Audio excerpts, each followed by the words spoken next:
जो Bihar public service में शिक्षक के लिए अभ्यर्थी थे और सफल हुए हैं या न सफल हुए हैं, उनको शिकायत है। उनकी शिकायत को अपना यहाँ हमको दर्ज करने के लिए आए हैं। 1,20,000 लोगों का ये प्रमाण पत्र बांटने जा रहे हैं और जैसा मालूम हुआ है, बिहार पब्लिक सर्विस कमीशन ने 10,000 लोगों का नाम डिस्क्वालीफाई कर दिया था कि ये लोग क्वालिफाइड नहीं हैं। तो इतना ढोल नहीं बजा था। और जब 3,70,000 को नौकरी हम लोगों ने दिया था एनडीए की सरकार में, तो उसमें सभी बिहारी थे। और आज हम चार्ज करते हैं कि 1,20,000 जो बहाली ये लोग कर रहे हैं। बिहार में 1,20,000 लोगों को रोजगार मिल रहा है। आज के दिन नीतीश कुमार तेजस्वी यादव खुद से जो है नियुक्ति पत्र बांट रहे हैं। आपको बता दें कि बीपीएससी के द्वारा शिक्षकों का एग्ज़ाम लिया गया था और उसमें आज जो है वो जो जितने भी शिक्षक अभ्यर्थी थे उनको नियुक्ति पत्र मिल गया। अब उसके ऊपर जीतनराम मांझी जो है क्या विवाद खड़ा कर रहे हैं, उनका एक नया शगुफा है। उन्होंने एक बड़ा आरोप लगा दिया है और क्या ये आरोप लगाया है आप सुनिए इस वीडियो में। शांत रहिए तो अपनी बात को हम कहना चाहते हैं। थोड़ा सा शांत रहिएगा। हाँ, तो आप लोग यहाँ पर आए हैं हमारी बात को सुनने के लिए, इसके लिए बहुत बहुत धन्यवाद देते हैं। और धन्यवाद उन अभ्यर्थियों को भी देते हैं जो बिहार पब्लिक सर्विस में शिक्षक के लिए अभ्यर्थी थे और सफल हुए हैं या न सफल हुए हैं, उनको शिकायत है। उनकी शिकायत को अपना यहाँ हमको दर्ज करने के लिए आए हैं। उनको भी धन्यवाद देते हैं। धन्यवाद इसलिए विशेष देते हैं उनको कि बिहार सरकार ने स्पष्ट रूप में, बिहार पब्लिक सर्विस कमीशन ने भी वैसे लोगों को धमकाया है, धमकाने का काम किया है कि जो हिंदुस्तानी अवाम मोर्चा सेकुलर के अदालत में जाएंगे, उनको हम भविष्य में परीक्षा से वंचित कर देंगे। ये अनडेमोक्रेटिक धमकी है। इसके लिए हम कंडेम करते हैं बिहार सरकार को भी और बिहार पब्लिक सर्विस कमीशन को भी। ये प्रमुख बातें हैं। इसके बाद हमारे पास दर्जनों साथी आए हैं जो अभ्यर्थी हैं, लेकिन उसमें देखा गया है कि प्रायः 4-5 प्रकार का प्रॉब्लम सब लोगों ने सुनाया है जो कॉमन है। यानी कि अगर 2 दर्जन आदमी आए हैं तो 2 दर्जन समस्या नहीं है, समस्या 10-5 ही है जो सबके साथ है। उसको हम पहले आपको सुनाना चाहते हैं।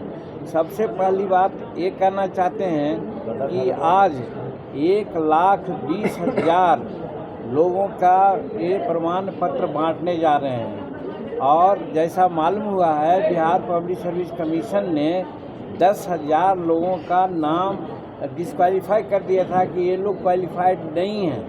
अब जो रिजल्ट होना चाहिए था 1,10,000, लेकिन 1,20,000 को कैसे दिया जा रहा है फिर नौकरी, जो हम पूछना चाहते हैं बिहार सरकार से और बिहार पब्लिक सर्विस कमीशन से। यानी 10,000 को बैक डोर से पैसा ले करके ये लोग बहाल कर रहे हैं, भाई भतीजा बात करके बहाल कर रहे हैं, या फिर बाहरी लोगों को मौका देने के लिए वो 10,000 को एडजस्ट कर रहे हैं। तो ये मेरा चार्ज है जो हम लिख करके ऑलरेडी दिए हुए हैं अध्यक्ष को भी और माननीय मुख्यमंत्री को। तो इस पर भी आप लोग तवज्जो देंगे। और ये बहुत बड़ा एक शिकायत हम लोगों का है कि आखिर 10,000 हमारे उम्मीदवार को उन्होंने छांट दिया था, तो फिर 1,20,000 कैसे नियुक्तियां बांटी जा रही है। इसमें गड़बड़ है। इसमें लोग चाहते हैं कि मांगते हैं सबूत, तो इसका सबूत से बढ़कर के क्या हो सकता है, ये मैं पूछना चाहता हूँ सरकार से और जो हमसे मांगते हैं सबूत उनसे। और दूसरी बात कि आज बहुत ढोल बजाया जा रहा है, बहुत उत्साह मनाया जा रहा है कि 1,20,000 को हम लोग नियुक्ति पत्र बांटे हैं। आप लोगों को भी पता होगा कि जब एनडीए सरकार थी तो 3,70,000 लोगों को नौकरी दी थी, तो इतना ढोल नहीं बजा था। और जब 3,70,000 को नौकरी हम लोगों ने दिया था एनडीए की सरकार में, तो उसमें सभी बिहारी थे। और आज हम चार्ज करते हैं कि 1,20,000 जो बहाली ये लोग कर रहे हैं, उसमें 48,000 वैसे लोग हैं जो ऑलरेडी नियोजित हैं, वो नियोजित शिक्षक हैं। तो फिर 48,000 को अलग से नौकरी देने का ये जो ढोल पीट रहे हैं ये फार्स है। तो कहने का मतलब मात्र 72,000 को नौकरी की कवायद हुई है और उसमें भी 50% के आसपास बाहर के लोग हैं। तो कहने का मतलब ये बिहार के लोगों को वास्तविक 25,000 या 30,000 लोगों को ये नियोजन दे रहे हैं। तो बिहार के लोगों को 20-25 हज़ार का नियोजन दे करके इतना ढोल बजा रहे हैं और इतना गांधी मैदान में ये किया गया है। और जब 3,70,000 को नौकरी दी गई थी तो कोई ढोल नहीं बजाया गया है।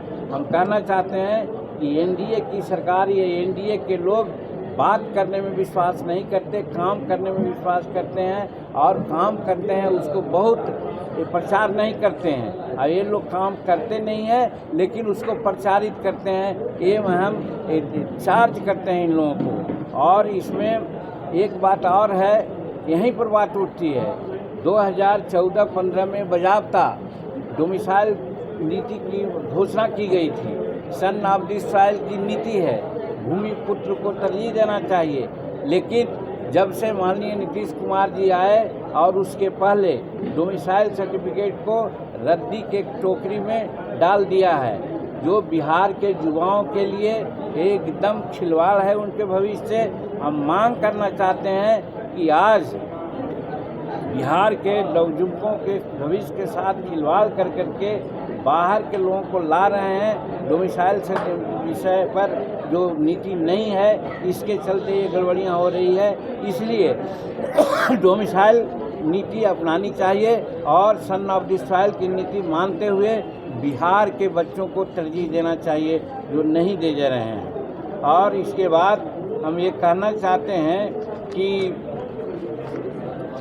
यहाँ पर शेड्यूल कास्ट, शेड्यूल ट्राइब्स का जो वैकेंसी है, लगभग इसमें तो नहीं दिया जी, 3600 समथिंग बिहार में शेड्यूल कास्ट के वैकेंसी रह गई है। और हमारे बच्चे काफ़ी संख्या में हैं। कितना है?